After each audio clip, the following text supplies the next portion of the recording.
Hello, everyone here on YouTube Live. I am so excited to be back. It's been quite some time. It's been over 2 months that we've been here together last time. And today I'm so excited to have a new person joining us. And we'll get into the introduction just briefly. So before, I just want to introduce myself. My name is Aditya Lasri from Mindful Being. I created these panel discussions to just bring a little bit more light to these different conversations around emotions, around experiences in our lives. In the past, we talked about judgment, guilt, joy, happiness, and all these different experiences that we're having. And today we're going to talk about anger. Anger, a very, very big thing that sometimes can blow out of proportion and sometimes give us the insight that we need. And it's mostly uncomfortable for the people across from us when we do experience it, because for us, it's more the afterlash that we really get to experience what it was like. Because we kind of like, to me, if I think about a very angry moment I had, it's like a blank out. You don't actually know exactly what's going on. But before we go into details on what we're actually talking about and all the different facets of anger, I would love to introduce the two beautiful panelists that I have with me here today. First off, it's Diana Lamborg. For those who have watched us before, are very familiar with her. And though that is the case, I still would like her to introduce herself. And after that, we have Mari Riesberg, who's been a very, very influential person in my life because creativity is her thing. And when you think about mindfulness, that's all you can think about is actually creativity. So anyway, enough of that. Here, Diana, please introduce yourself. So hello, my name is Diana Lamborg. Many of you maybe heard of me, and I live in Stockholm and Sweden, and I have 2 kids. And me and Roditya met 1.5 years ago, something like that, and started all these discussions. So yeah, I don't know how much I should introduce myself, but that's it. I've been through a long journey for the last 9 years that taught me many, many things. And anger is one of the things that I love to talk about. So we will see what happens there. I'm Mari Riesberg. I am in Denver, Colorado. I am a dance movement therapist, a creativity coach. I met Raditya also about a year ago, I think, through other avenues. And we have continued to stay in touch and talk about creativity and mindfulness and all of the things that come up with that. And as a therapist, I work a lot with emotions, particularly anger. Also, as a performer, I work with a lot of emotions. I also help performers and non-performers kind of understand emotions and why we have emotions and the evolutionary function of emotions. So I'm super excited to be here today to chat about anger, which is such an awesome emotion and gets a bad rap. So I'm excited to chat. Oh, thank you, Mari, for that anger introduction, because I agree with you so much, because I will consider, at least not in the past few months, I have to admit, but though for the majority of my life, I had lots of emotions, and especially anger. And I always was pointed at being the bad person in that case. And so, yes, I get that totally. And before we actually get into this, yesterday, funny enough, I just saw a little girl asking the Holiness the Dalai Lama about anger. And his answer, she asked him, "Are you ever angry?" And his answer was, "When I deep asleep and there is a mosquito coming my way, this is when anger shows up for him." So it might be a little less, drastic as our type of anger, but just to let you know that even the Holiness the Dalai Lama does experience anger in some shape or form. He's just, through practice, it becomes just the mosquito that makes him angry and not necessarily a person. So that's just something I thought was very interesting to be brought to awareness. So yeah, and the other thing I want to bring into here, which will be a little later in our conversation, because first I want to touch into our personal experience with anger, and then how it actually evolved within, you know, like usually the anger that comes up is with the people that we know, right? It's not necessarily with a stranger on the street. And even if that was the case, it doesn't really affect neither one of us much for a long time. It comes and goes, like on the street when you're driving, maybe, you know. But the anger that I refer to, which we all probably relate to, is the anger with the people within our, like in our vicinity, our family, our friends, maybe, depending how close we are. And that's something that can come all the time. Like, we have this experience continuously. And so how do we relate to them? And also, how do they relate to us? As I mentioned just a brief moment. And what I want to bring in here is a little bit of nonviolent communication and how they refer to anger and how we can use anger to our advantage. So before we do that, though, again, let's come to our own stories, maybe one or two that you really found significant, that brought you a new awareness of how anger is supporting you in a way to let you know more about yourself. And I don't know if one of you has already a thought about it or something that they want to share. Sure. I think for me, as a kid, I was a big emotion kid, big emotions all the time. And so I was fortunate enough to have parents who were very supportive in expressing big emotions or having big emotions. So I was able to learn quite a bit about emotions as a kid, that they were all, you know, supportive, and some emotions we had different relationships with. But as I got older and learned more about kind of the psychology of emotions and the other aspects of emotions, I started to really dive deeper into why we have emotions and what good are they. And that was really when I started to reflect back on my childhood experience of having really big emotions and not having skills and tools to really navigate or, you know, manage them as a kid, but have so much appreciation for my parents who actually, you know, held some space for me to have big emotions in. I'll never forget being, probably between 7 and 10, and having lots of big anger emotions, and how it was supported to cycle through my system was to punch pillows. And so there was a lot of pillow punching when I was a kid. And just to get it out of your body, and really recognizing that it is an energy, that the intensity of the energy is where we can get hooked by it. I think in the kid form, as adults, we have a lot more context for an emotion and experience and relational pieces that show up. But as that really stuck with me as a kid, of like using it as energy and how to cycle that energy through your body and through your system. So that's my kid anger story.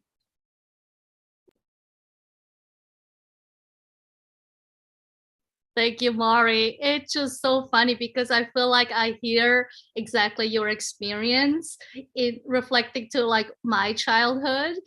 I wonder if Diana has a similar experience or slightly different one. Well, I know that you, Randika, know that I actually have a slightly different one. We've been talking about that before. And it's lovely to hear Mari talking about that in such a way. The funny thing is I had really beautiful and loving parents who really supported me. But anger was one thing that they felt uncomfortable with. Now, when I grew up, I understand why. You know, we grew up in Soviet Union. It wasn't a safe space, and we have a bloody history. And you know, the Ukrainian war now is actually making it resurface again. And of course, violence or anger, they kind of look at it together, and so it was not on purpose, but it wasn't a nice emotion to feel, and I could feel that my parents were distressed about it, and feeling shame and maybe guilt that I was showing these kind of emotions. And I wasn't aware of that until like when I was like in late 20s, when I had my teenage revolt. I actually was angry, and I was, discussing and arguing about equality and women and men and this inequality, and how angry I was about that and so on. I just saw in my parents, especially my beloved dad who passed away, he just sank like this, and he just like felt so uneasy in that energy. It's like, why do you have to be that angry all the time, And then I felt such guilt and shame, and not even like later, 10 years later, when our kids started to show anger, I realized I still had a problem with it, because I don't know, somewhere on the way I stopped showing emotions again. I was internalizing it. I even sometimes, still in now, even I'm angry about the war and what Putin is doing, and actually I have a hard time saying it that I'm angry. I feel more sad or disappointed or frustrated, but just feeling that I'm angry, it's hard for me. So when our kids have these big emotions and angry, I have to admit that I was not always and haven't always been this supportive parent, because for me it feels uneasy, as it was for my parents. And I realized that, just recently. And so yeah, it's work in progress. I'm trying to be more aware, and I also trying to understand where these feelings come from. And I know that anger has an important message to give us, but sometimes I have still hard feelings letting it out from my body. I say to my kids, punch the pillow and shake and stuff like that, but I'm not always doing it myself still. So yeah, it's work in progress here.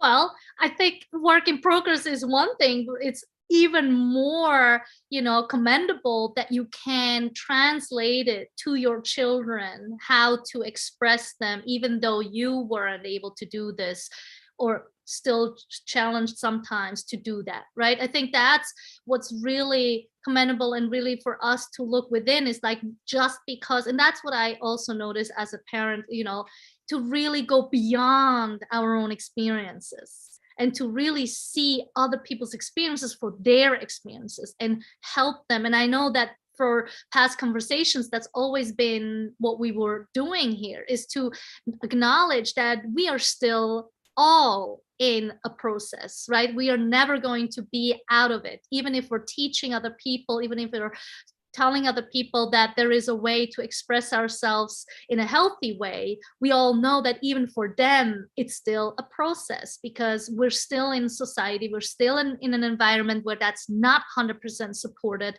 And yet, at the same time, is that sometimes that anger is so strong that it can come out in a very kind way, because that's what anger is here, right? It is a very forceful, very strong. Once we want to express it, it can be very loud, right? And so what you touched on, Diana, about the violence of it is that, can that be, right? Like, not just the words we choose, but the sound level that it comes out at. And so in addition to the words we choose, it can be so forceful and so strong in receiving them that we, as the expressor, or whatever you call that, is really not understanding what the impact is. And so there is like these two things, intention and impact. In the program I'm in, it's always about this. Like, our intentions can be good intentions, but the impact is what actually matters in the end. And it is the most difficult to actually know what that is. So with practice, we start knowing what the impact is we're having on other people. And anger is especially important, why we have to understand it even more in depth. And so I want to bring just one sentence from this book that really is giving us a little bit of an idea of what we're doing when we're expressing anger in any way, very strongly, or even, well, I can't even imagine expressing anger silently. I don't know about you. Do you? Well, I think there's it's on a spectrum. Like anger can be irritability to rage and everything in between. So you can express it on a more internal basis as well as the big external expression. So when I think of anger, I think of it on a spectrum. So there's breadth and depth. So you can have big irritation, and you can have a low level rage. It doesn't have to be high rage, high intensity, or low irritability and low presentation. So that's how I think of anger. It's like it's on a spectrum, and there's so many different words to describe the emotion and the intensity of it. So those are my things. And Diana, obviously, you know how it is differently. Totally. Yes, silently, and you know that, Raditya, and I mentioned before, I held the anger within me, and it was one of the parts why I got burned out and sick, because I held it inside me. And sometimes when our kids were, acting out and something, that anger actually built up inside, and then I just exploded, like talking about the level of anger. But also there's another way of, while holding into that anger, you can hold it inside in that way that you push it, because it's so guilt and shame provoking for me. So I turned it into myself. So it's quietly, but it's into myself. So I was hating myself. I put that anger onto me, and I was hating myself for being angry at my kids, because sometimes I exploded and I hated myself for it. And sometimes I still do, even though I'm aware of it. I'm so much more aware, and I'm aware why I'm doing it, where it comes from and everything. And it helps me, me breathing deep, taking a conscious pause, breathing. And I managed to stop myself quite many times and understand that. But in some ways, yes, you can internalize it, and it can be quiet. But I'm not sure which one is better, because if you make it out, you affect people around you. If you internalize, you make yourself sick. So. Well, what I kind of hear in both of your sharings is that no matter how anger shows up, at some point, if you don't take care of it, it will become a strong force outwards, right? That's what I don't hope, but I know with mental, awareness coming up in May, I really feel like that's part of a lot of, when you, what do you call it? When you kill yourself. I was like, I didn't find the right word to say it nicely. Suicide. Yes, thank you. So I feel like that's probably where people turn to that part, is because they didn't know how to express, not necessarily anger, but I can imagine that anger might be one of them, that it's inwardly, and then not knowing how to express this outwardly. Because for me personally, I'm a very, just as Mari, I don't know if Mari is as emotional as I am, but it sounds like it. Like I can be like immediately touched to my heart, to my core, and I can cry if something really touches me, right? And the same thing goes with anger. If I'm really angry at something and like I'm not being heard to a certain level, I just can explode, right? And which luckily hasn't happened so many times in the past few, like in the past year, I would say, at least. And what I'm noticing is, especially what you're sharing, is that there is a release, like why I mentioned crying is like it's a release out of your body. It's a physical release, right? And so I know Mari was talking about uncertainty and safety. Her podcast came out yesterday. I had to listen to it because I was like, this sounds so interesting. And that's exactly what she was touching on a little bit, right? About this physical safety. And so for me, what I also hear is that discomfort, like anger comes with a lot of discomfort. And if you are not at ease with discomfort, you're going to eat it inwardly. If you're okay with discomfort, you're okay to express it outwardly. And you're also okay to take some punches in return, not necessarily physical punches, but like people saying something in return that you all of a sudden realize, like, oh my God, this is what I did. The impact, as I mentioned before, that I'm having on other people, right? They're saying, like, you cannot talk to me like this. Like, you're hurting my feelings. I feel like I am not part of a human here. Like, you're talking to me like I'm an animal or something, you know, like this can come across if you are comfortable with discomfort. So there's pros and cons, as you also mentioned, Diana. And again, with anger, I don't know if it's necessarily, and this what I'm reading is actually what it comes down to, if anger itself, the way we think of it, is the healthy version. I think there is a healthy version, but it's something we need to practice. I don't think the anger that comes naturally, I don't think that's the healthy version. I think it takes a lot of practice to notice what is the anger, what kind of anger it is.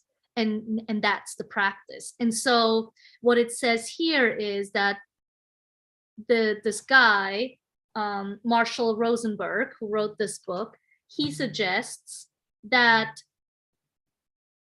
by judging or blaming another person for being wrong or deserving punishment is the cause of anger.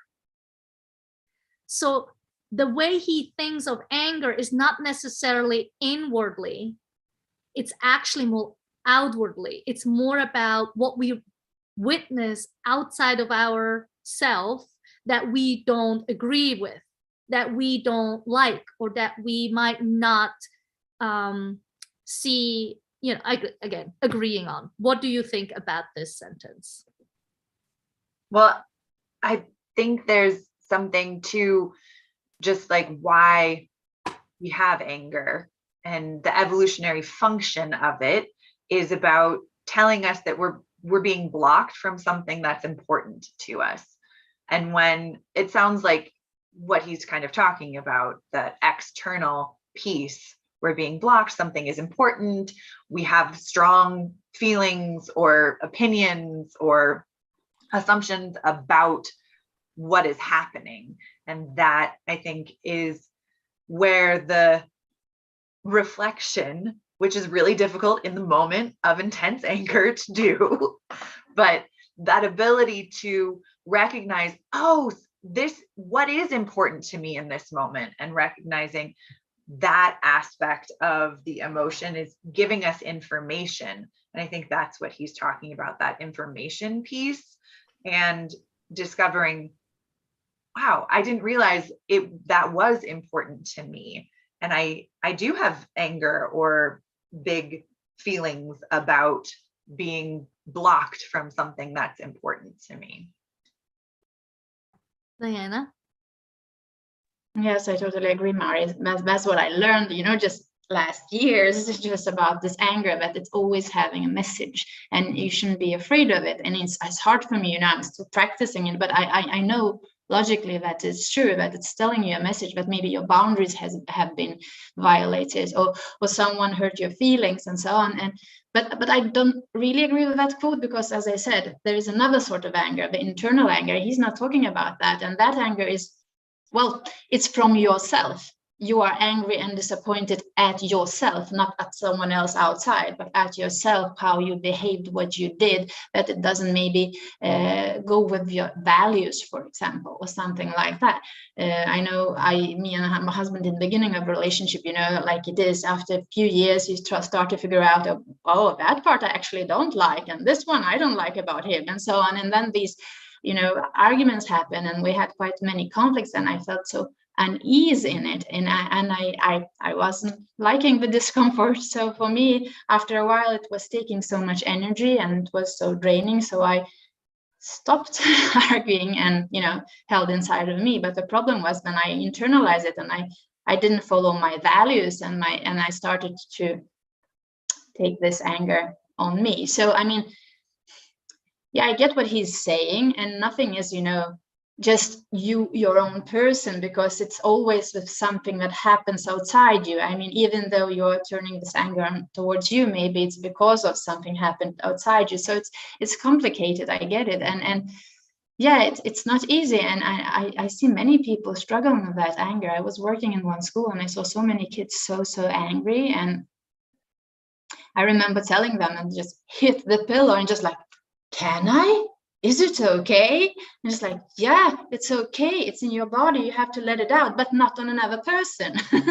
Just let it out on the pillow somewhere else. Go outside, scream, but don't take it on other person, because you never know how you can actually affect that person. And yeah, as I told you before, I sometimes can't stop myself, especially when my kids are saying or doing something. After a while, I just explode still and stuff like that. It happens.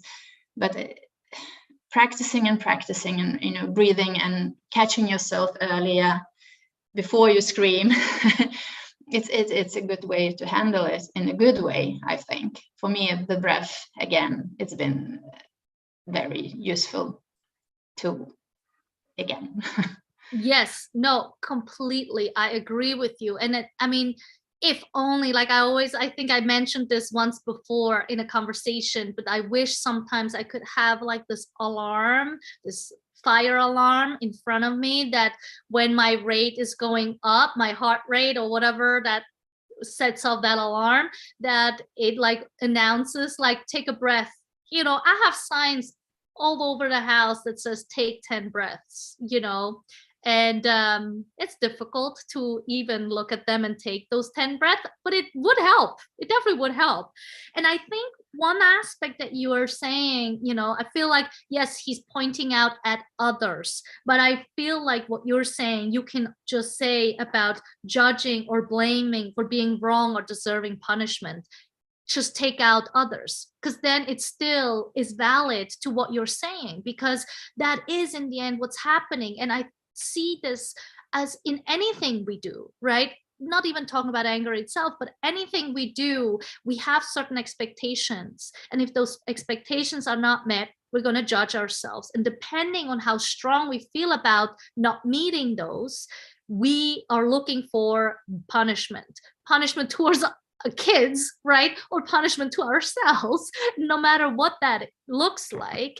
But that's part of how anger represents itself. And I think the one thing he really points out at is that there is a need that's not met underneath it all. And I feel like this is where I want to spend the next few minutes, 10 minutes, whatever, on the subject of like, how can we get to that need?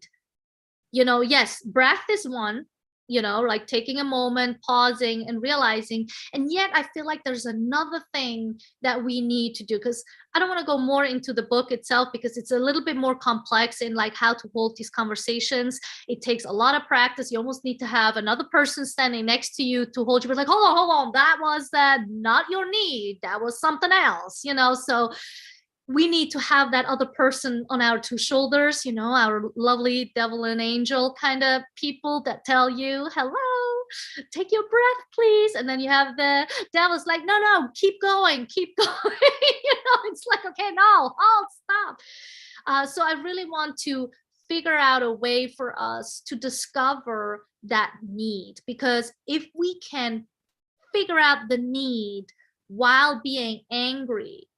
So for instance, yesterday I got a little louder, which you could consider angry, right?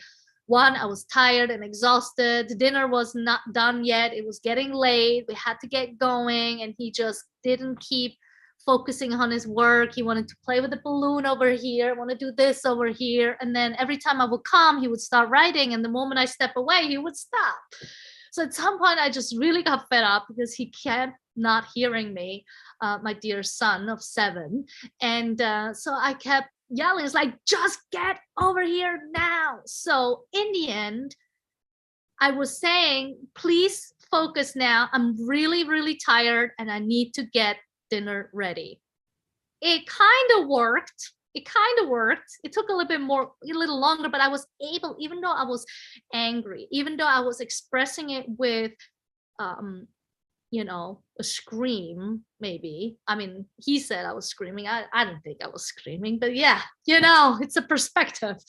I do feel I was able to point out the need, though. How can we do this all the time? Because I don't think I would be able to do this all the time, but how would you are you able to? What's the challenge for you? Diana? Why? Yeah, sure, I can start.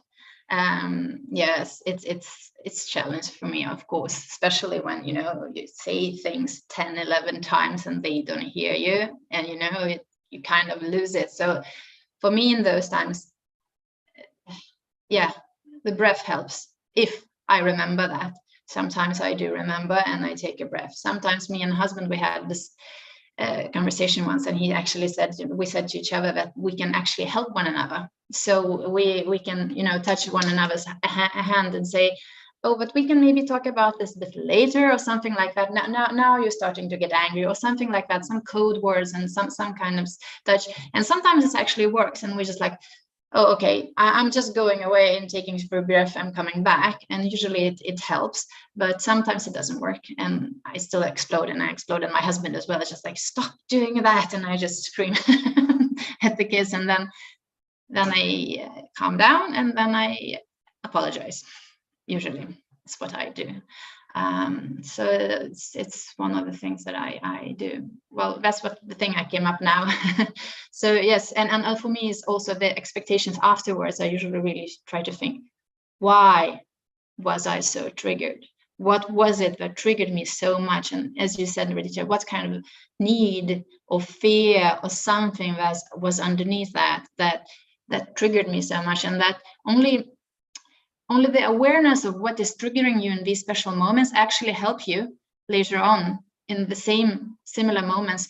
It's easier to stop yourself earlier, but it's a practice. And if you are tired and exhausted, then it's almost impossible. You go down to these old behaviors and you do the same. But yeah, so that's the things that help me. And also it's also a pointer to me that if I'm very emotional and react really quickly on kids, that I probably need more me time again. Yeah, Diana, I agree with all of that and all of those pieces. Not having children, it typically comes out with like partners and you know, people I work with, really good friends that I have relationships with. But what you're talking about with the vulnerabilities of like, have I slept enough? Did I eat well? Have I gotten exercise? And how all of those really impact my ability to tolerate distress or discomfort or, you know, big emotions. And I wish I could say, of course I'm aware of all the needs underlying all of the big emotions. That is not true. It is, of course I don't. And in those moments of intensity, for me, I think I have been practicing for a long time of like communicating a need of, I need to walk away right now and I will come back in 15 minutes, or I need connection. I feel like getting to the need, I have a lot of practice with.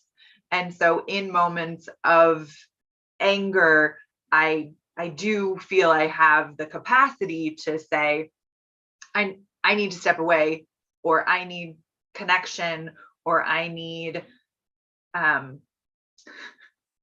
be understood, I think, or I need to be listened to. You know, like those are the pieces that another person may or may not be able to hear in that moment because they're having their own experience of anger in relationship to what I'm experiencing.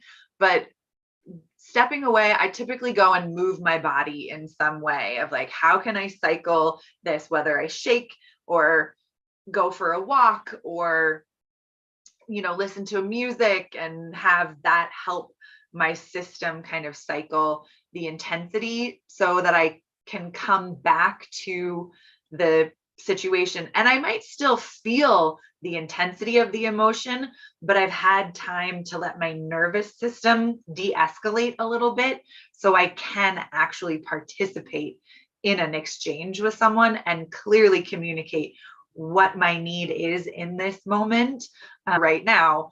As a nanny, I understand navigating this with kids.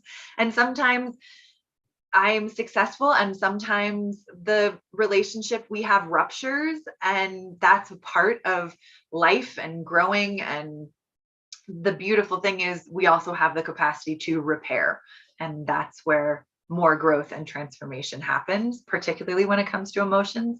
So those are my thoughts about all of this. Oh, thank you. Thank you. I mean, there is a lot of things in my mind coming to this. One was window tolerance, knowing where it just cracks up out, and like knowing where it's just this fine line. And then the other thing was about, how there are certain definite needs we're having, right? Like there is just something, no matter what conflict you're getting yourself into, the basic needs might always be some of the same ones.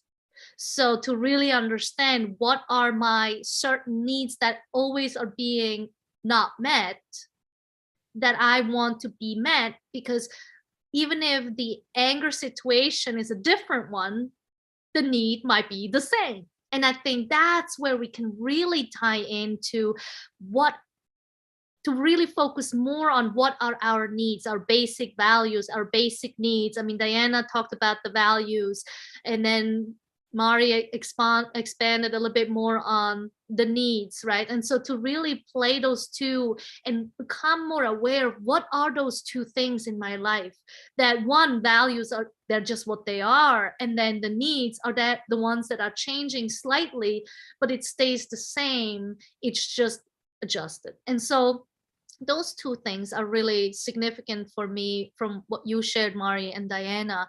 And then the last thing, trying to remember what that was, I think it was just when we are like, when there's two people that experience these two things, right? To also understand that we all need a break. And I think that nervous system coming down and still feeling this urge of anger, and like I'm more of the person that wants to resolve things now, because I always found it more difficult to resolve it at a later time, because our thoughts around it, our reality around it, our actual thing that happened around it are changing. The moment we leave a situation, adjusts itself. So we can never really replay a situation, even right after it happened. The other person might say, like, you just said this, and you're like, no, I didn't say that. And then you're like, yes, I did. And then you're like, no, I didn't. And then you're like discussing about all the stupidity, I say, excuse my language here, though really about those things that don't matter at all, because now you're deviating away from the actual issue why you're angry, and you'll never get to resolve the core of the anger, meaning the need that isn't met.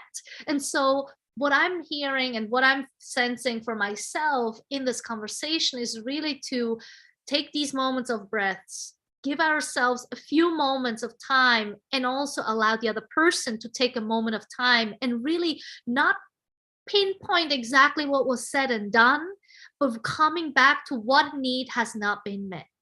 To ask the question, what do you want now? What do you need now? Because I just had a conversation on Monday where it was about what were your needs, and I couldn't say my needs that need to be adjusted or what they need to do to make my needs met, because it happened in the past. Things are not the same anymore. We cannot redo these things. So because it's not a familiar, like a family situation or someone I'm in relationship in a consistent basis, it's easier to walk away from something. It's like, okay, it just isn't working, right?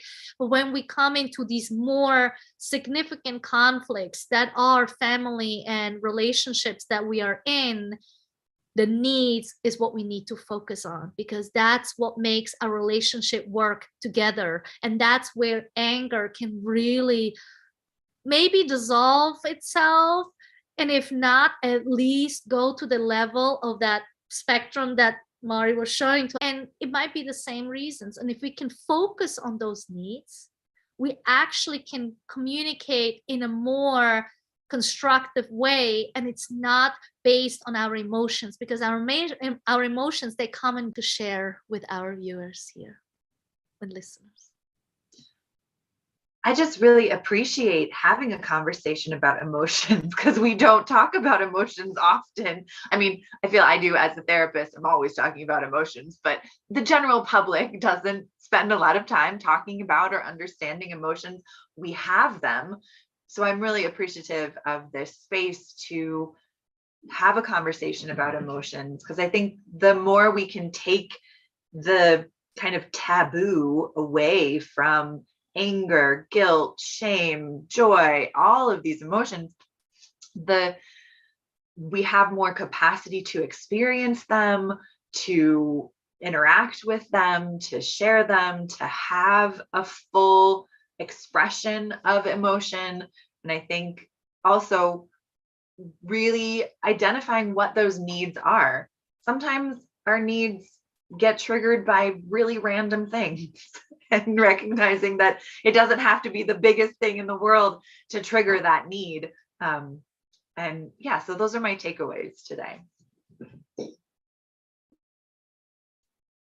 Thank you, Mari. You said almost what I was thinking of saying. But for me, it's for the one who was actually internalizing the anger and also holding it inside of me. So for me, it's very important to destigmatize it. You know, that don't be afraid of this guilt and shame. It's just, you know, beliefs that we were brought up with. But to be honest, just to realize that anger is actually healthy for you, and it's bringing an important message, and have that curiosity to look behind it and see what is it telling me, what is it trying to tell me, especially if it's coming back in the similar situations all the time, then it's really telling you something. There is a message. So instead of internalizing and getting ill as I did, or you know, blowing out on people you love and feeling guilty and ashamed about it afterwards, try to be curious when you calm down, obviously, not in the anger moment. Just as you said, Meridithia, they are going up and down.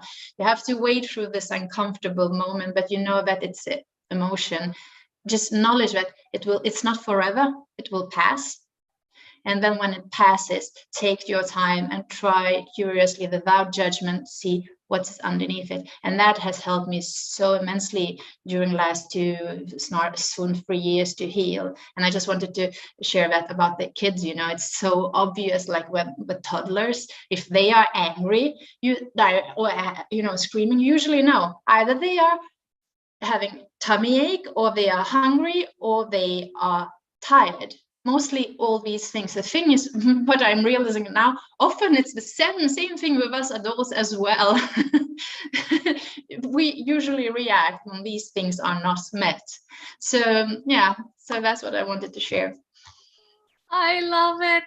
Thank you, both of you. I agree. First and foremost, we have to have these conversations to make them more accessible. We need people to understand that your emotions are valid, that you are valid, that no matter what you're experiencing, it's valid. There is nothing wrong with you in any situation. It's just a practice to get to learn a better way to communicate how we're feeling, because when we grew up, we didn't learn these things. Luckily, the kids today, at least from what I'm experiencing, they're more aware in school systems how important it is to have emotions, to express emotions, and to bring it on into their lives on a very early age. And so I'm very, very appreciative of that. And thank you to the education system to seeing the importance of it and make it more normal, and not making people with strong emotions be the victim of themselves, because in the end they're not the victims, they're actually the bad guy. And so that's my experience, at least growing up. And now I learn more and more that that's not the case, at least what they're teaching them. So that's first what I want to say. And thank you, Diana, for really showcasing also the variety of ways that we need to look at how babies are angry and how much it reflects in us. Because I agree with you that 99% of the time that I am angry is because of one of those things. It literally is because of those things. And maybe one other thing that a baby doesn't have is the pressure of time. Having to be somewhere at a certain time, and that should not be a pressure that we're having, because if you're late, you're late. Make yourself available earlier, and if it's late, it's late. So just go with the flow, just be kind to yourself. So my last few words are just be gracious, be kind, and if you ever experience anger, find someone that can be in your presence and be with you through anger, because the most healthy thing that can happen is that you have someone that understands what anger means, and that they not judge you for it at all, like Diana mentioned as well. And so I really hope you had something from this conversation, and live your anger in a healthy way. If you need help, any one of us, as you might have noticed, can help you with this in different ways. So thank